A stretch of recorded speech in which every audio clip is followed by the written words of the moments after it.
Hello everybody, welcome back to my channel. I am Amy May and today we're going to be talking about the BMI.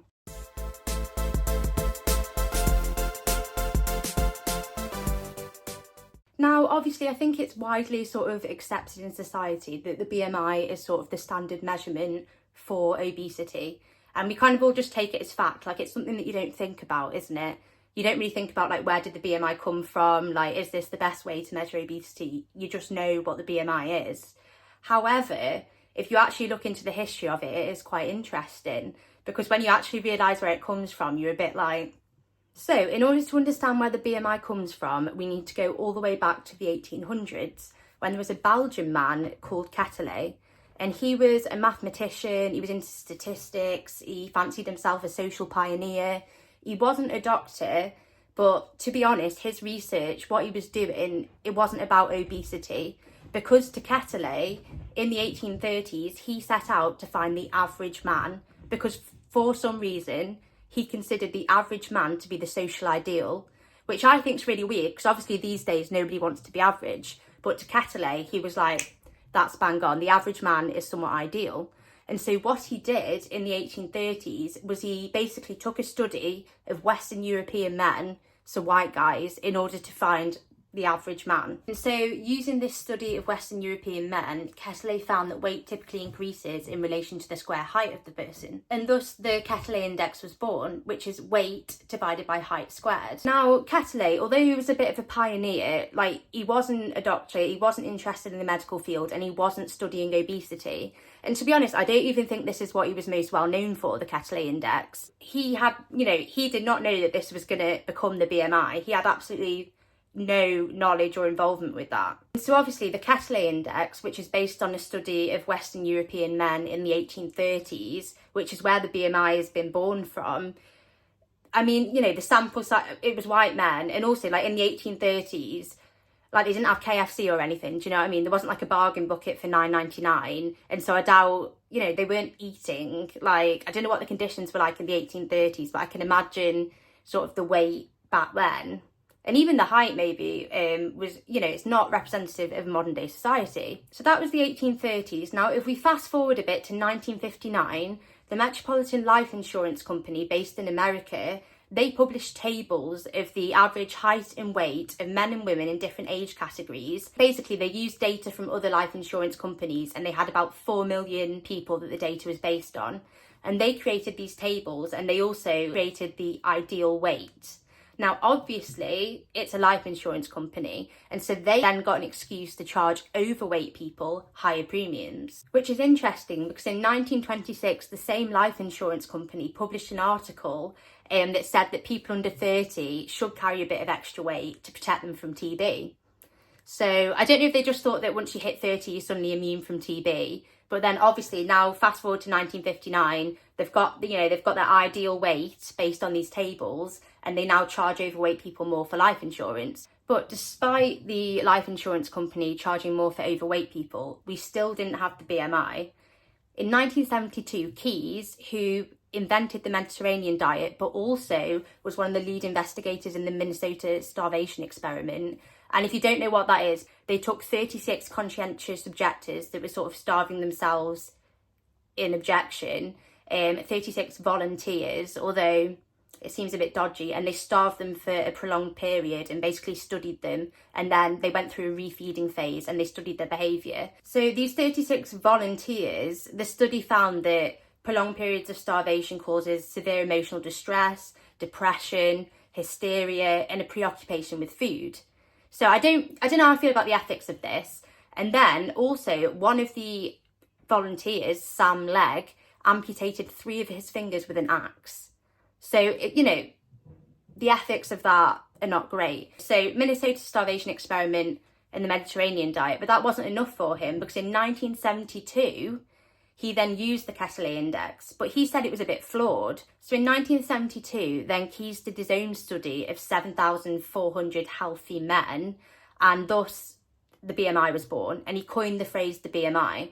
This study was based on the Quetelet index, however, he did think that the Quetelet index was flawed. In 1972, Keyes put forward the BMI as the best measure of obesity. And I think in a 1972 paper, he said, if not fully satisfactory, it's the best we've got, sort of thing. So he was even acknowledging that it's not fully satisfactory. And again, this study, his study, was based on 7,426 healthy men.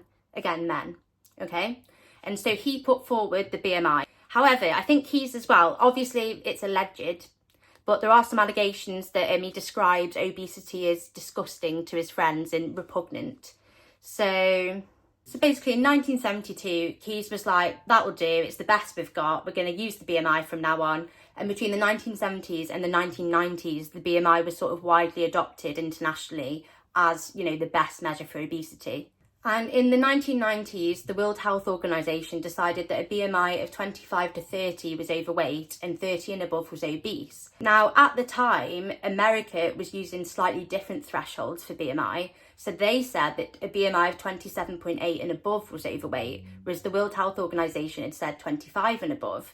And so in 1998, America just changed the thresholds from 27.8 and above being overweight to 25 and above being overweight. And basically that made 29 million Americans overweight overnight. So this was to fall in line with international guidelines. However, I think it is important to note that the International Obesity Task Force were involved in making these guidelines, and two of their main funders were companies that made weight loss drugs. So overnight, suddenly 29 million Americans are fat.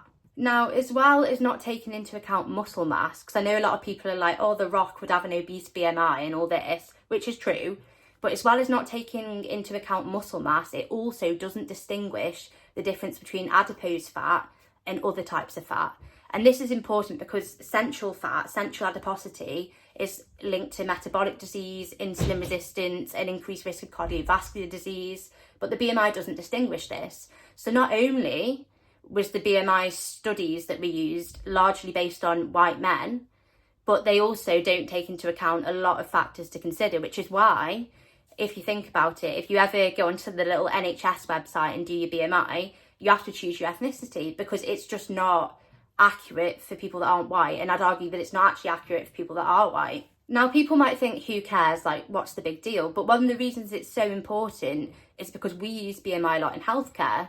Like, as a doctor, we do it all the time. It's especially important because it's used in postcode lotteries for IVF. There's a cut-off, you have to be below a certain BMI. It's used in the diagnosis of EDs. It's used in cut-offs for bariatric surgery. BMI plays a huge role in healthcare and in people accessing healthcare. And I know some people are like, oh, well, if you're fat, you're fat. Like, you know, it doesn't matter if it's the BMI or whatever.